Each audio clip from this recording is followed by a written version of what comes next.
मैं निर्दलीय चुनाव लड़ा, 54-55 हजार वोट मिला हमारे ताहिर भाई जी को। दोनों को अगर हम लोग मिला लें तो 1,15,000 वोट हो जाएगा। है होगा कि नहीं? ओकरा से घटल ही हमने दिल से हाथ में रखू, घट गई कोई तोड़ फोड़ लग भनुआ हमनी के साथी के घटल ही हमनी। प्रताप शाही बालचौरा के नाम पर कितना बार बाल दाढ़ी बनेलन, और राष्ट्रपति बने के बाद लाउड स्पीकर लेकर कदवा और भूमफोड़ चल गिलन और केतमा चल गिलन। भानु कहलन कि राष्ट्रपति के हमनी बना देली। आप लोग इस बात को जरूर सोचते होंगे कि आखिर क्या कारण था कि हम लोग दोनों भाई ताहिर अंसारी जी और हम झारखंड मुक्ति मोर्चा में क्यों शामिल हुए। यह चीज आपको जानने का बहुत महत्वपूर्ण बात है। हम लोग शामिल इसलिए हुए हैं कि इस राज्य में झारखंड की माटी की पार्टी एक नौजवान नेता आदरणीय मुख्यमंत्री जो सम्मान देना जानता है और झारखंड के मूलवासी, आदिवासी मूलवासी, अस्थाईवासी को सम्मान देकर 1932 का खतियान लाने का काम किया, ऐसे नेता के साथ हम लोग जुड़ने का काम किया। ये 1932 का खतियान क्या है आदरणीय भाइयों? 1932 का खतियान चर्चा भारतीय जनता पार्टी इसका विरोध करती है, दलाल बैठा के राज्यपाल को रखी हुई है, इसका विरोध करती है, कभी फाइल वापस कराती है, कभी फिर सरकार भेजती है।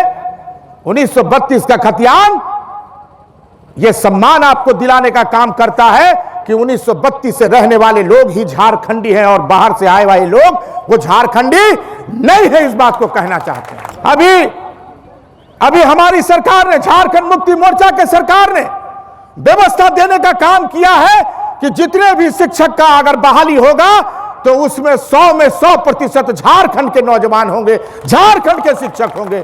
यही है झारखंड मुक्ति मोर्चा की सरकार की नियत। यहां का अधिकार से वंचित किया गया और यहां का अधिकार से वंचित करने वाला अगर कोई पार्टी है तो भारतीय जनता पार्टी है, जो रघुवर दास मुख्यमंत्री काल में 1985 का खतियान लागू करने के लिए तैयार थे, जबकि वो छत्तीसगढ़ का रहने वाला है। छत्तीसगढ़ के रहने वाले छत्तीसगढ़ में रहकर झारखंड में आकर के राजनीति करके इस क्षेत्र को बर्बाद करने का काम 1985 का खतियान लाने का काम किया, जिसको हेमंत सोरेन ने निडर होकर सीना तान खोल करके 1932 का खतियान आपको देने का काम किया। इस बार हेमंत सोरेन ने गठबंधन कांग्रेस, आरजेडी और झारखंड मुक्ति मोर्चा की सरकार चल रही है। इस सरकार के चलने के बावजूद कलेजे पर पत्थर रखकर एक आदिवासी द्रौपदी मुर्मू को हेमंत सोरेन ने मदद करने का काम किया, झारखंड से वोट दिलवाने का काम किया। और राष्ट्रपति बने के बाद लाउड स्पीकर लेकर कदवा और भूमफोड़ चल गिलन और केतमा चल गिलन। भानु कहलन कि राष्ट्रपति के हमनी बना देली। किसी कार्य में आगे बढ़ते हैं माननीय मुख्यमंत्री जी तो भारतीय जनता पार्टी का इशारा होता है, भारतीय जनता पार्टी का राज्यपाल के माध्यम से होता है कि इसको ईडी में लाओ। भानु प्रताप शाही ईडी में नहीं है क्या? सीबीआई के घेरे में नहीं है क्या? 130 करोड़ के घोटाले में नहीं है क्या? अब रहल बात धुरकी के, कितना बार दाल और ये बाल और दाढ़ी बोलीलन, रोहन से हम पूछा थी। भानु प्रताप शाही बालचौरा के नाम पर कितना बार बाल और दाढ़ी बनेलन? 2-2, 3-3 बार। मालूम बा कि नहीं? जब छोटे राजा इस क्षेत्र का विधायक था तो हम भी टेंडर कराए थे, लेकिन कोई टेंडर नहीं डाला। हम भी चाहते तो झूठा शिलान्यास कर सकते थे, लेकिन हमने नहीं किया। लेकिन एक बार नहीं, 3-3 बार ये जो है, जब पहला शिलान्यास किया, जब चुनाव हुआ तो हम जीत गए, फिर हम हारे तो फिर उसने शिलान्यास किया। आपकी तो दढ़िए बढ़ा लेलक और कहलक कि जब तक नहीं बनी तब तक जो बा हम दढ़िए नहीं छोड़ाई, बाले नहीं छोड़ाई, वो छोड़वा लेलन। कितना बेवकूफ बनाओगे, कितना चूतिया बनाओगे इस क्षेत्र की जनता को। भानु प्रताप शाही, मैं निर्दलीय चुनाव लड़ा, 54-55 हजार वोट मिला हमारे ताहिर भाई जी को। दोनों को अगर हम लोग मिला लें तो 1,15,000 वोट हो जाएगा। है होगा कि नहीं? ओकरा से घटल ही हमनी, दिल से हाथ में रखू, घट गई, कोई तोड़ फोड़ ले लग भनुआ हमनी के साथी के घटल ही हमनी। बोलू नहीं घटल ही तो बढ़ी कि नहीं बढ़ी?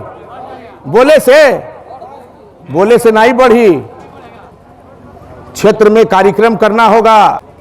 नौजवान भाइयों, मैं आपसे आग्रह करना चाहता हूं कि जिस बुनियाद के साथ इस क्षेत्र का 3-3 बार प्रतिनिधित्व करने का काम भानु प्रताप शाही किया, उसको आप देखिए, जिसके दामन में एक नहीं कई छेद हैं।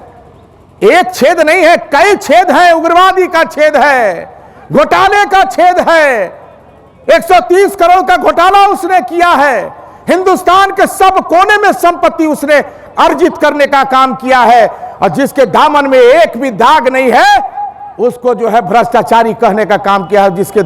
जिसके दामन में दागे दाग है, वो आदमी 3-3 बार इस क्षेत्र का प्रतिनिधि